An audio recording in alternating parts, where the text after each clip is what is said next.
Creamer Media in Johannesburg, this is the Real Economy Report.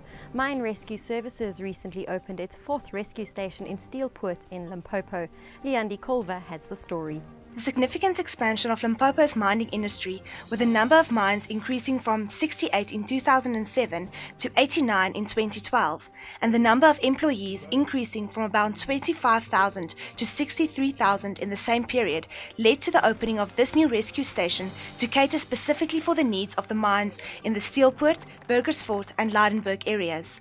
Mines Rescue Services General Manager Christo de Klerk tells us more. Previously, this whole area was actually serviced from our Leandi rescue station, and Leandi rescue station is approximately 250 kilometers from here.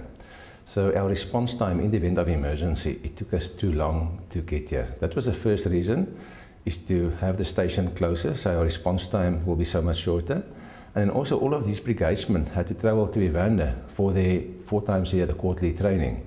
And with the roads, the conditions are quite dangerous, and therefore we have constructed the station in this area so the travelling to come to training is so much shorter. This rescue station will also provide more realistic training than Mines Rescue Services' other 3 rescue stations, de Klerk explains. We had a previous incident where we lost 2 of our brigadesmen, and the inquiry into that indicated that we have to have more realistic training.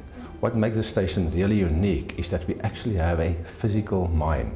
The training will be conducted in a physical mine, where all the other 3 rescue stations currently, it is conducted in a simulated mine or a mock-up mine. So by having the actual mine, our training will be so much more realistic.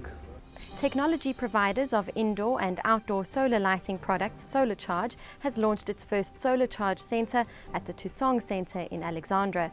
Nomvelo Buthelezi finds out what inspired the initiative. Solar Charge CEO Peter Graham tells Engineering News why the Solar Charge Centre is such an important establishment in a township like Alexandra. One of the key things around it was the fact that with Alex being 100 years old and his birthday, we just felt that Alex is a community, as opposed to other townships like Soweto, for example, that's really had all the flavour, so to speak, and the upliftment over the past years. Okay, we felt it was good that this launch of this particular connection centre happened in Alexandra.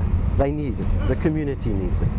Graham says the company hopes to achieve community development with this establishment, with a special focus on the youth in the area.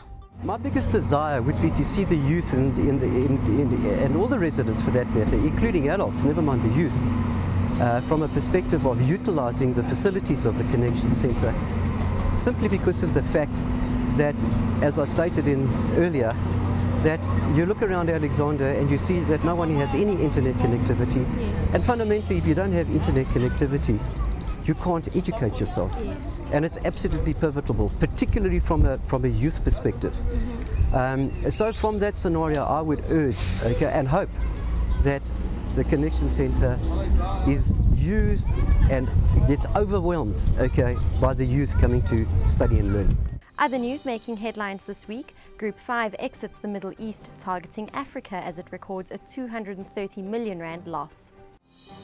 Group 5 CEO Mike Upton believes there is a strong market for the building and operating of assets in Africa, especially in the transport market. The group has wrapped up work on the Middle East for the foreseeable future, with only 1 active contract remaining. In terms of civil engineering, quite a high level of bidding going on. In Africa, we certainly see growth in resources and transport. South Africa is quite tough still in terms of margins. But it's not worse. It hasn't got worse. We think it's reached a base now, and we actually look forward to possibly improving conditions within South Africa going forward. Middle East, we've said, that's been a real problem for us in this year, and over a number of years actually. And so we have 1 contract left. It's quite a small one, and we have no plans to bid further at this time. In other words, postponing indefinitely a new presence in the Middle East. That's Creamer Media's Real Economy Report. Join us again next week for more news and insight into South Africa's real economy.